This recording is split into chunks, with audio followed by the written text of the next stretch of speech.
Satu hilal, satu komando. Kenapa sih kita masih sering beda puasa? Nah, Ramadan kali ini 1447 Hijriah sebentar lagi kan. Tapi kok udah ada selentingan bakal beda awal puasa lagi. Padahal bulannya satu. Tuhannya satu, teknologinya makin canggih. Kok masih bingung? Yuk bongkar akar masalahnya. Yang pertama, masalahnya bukan cuma hisab vs ruqyah. Selama ini kita mikir beda puasa itu cuma beda metode hitung hisab atau lihat bulan ruqyah. Nah, padahal itu cuma di permukaan aja. Nah, terus gimana dong? Nah, faktanya masalahnya utamanya adalah nasionalisme. Ya, dimana hilal seringkali terhenti di meja imigrasi. Hilal kelihatan di negara tetangga, tapi di negara kita dianggap nggak sah karena beda paspor. Emang hilal punya KTP? Nah, kemudian selanjutnya sekat negara yang membelah umat gitu kan, dimana sistem sekuler hari ini membagi umat Islam ke dalam 50 lebih negara bangsa. Nah, akibatnya keputusan ibadah baik awal Ramadan ataupun awal Syawal jadi kebijakan politik masing-masing negara.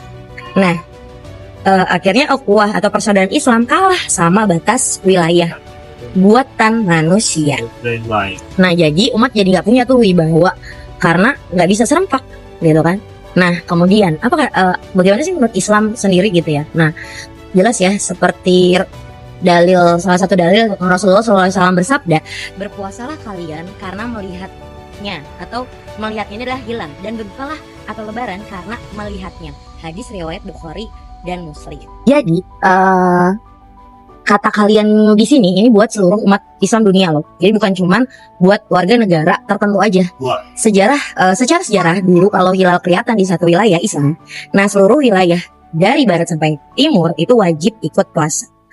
Jadi jelas gitu kan bahwasannya apa nih solusinya? Solusinya adalah solusi Islam kafah, dari solusi. Gimana biar nggak beda-beda terus? Nah, Islam punya kaidahnya. Yang pertama, jelas ya, hukmul imam yarfa'ul khilaf. Keputusan pemimpin menjalankan perselisihan. Jadi pemimpin itu harus jelas ya, harus dalam Islam. Solusinya adalah satu, yaitu kepemimpinan global atau khilafah. Jadi standarnya yang dipakai itu satu, yaitu pakai teknologi tercanggih di seluruh dunia. Nah, begitu hilal violet di satu titik bumi, maka khalifah umumkan tuh ke miliaran umat, besok kita puasa atau lebaran. Nah, satu komando. Jadi nggak ada lagi tuh debat orang yang ngabisin energi dan juga cuan. Nah, Ramadan bukan cuma soal nahan lapar individu, tapi menten buat sadar kalau umat Islam butuh persatuan politik yang nyata. Capek nggak sih beda-beda terus? Nah, saatnya kita kembali ke Islam yang kafah. Gimana menurut kalian? Setuju nggak? Ya.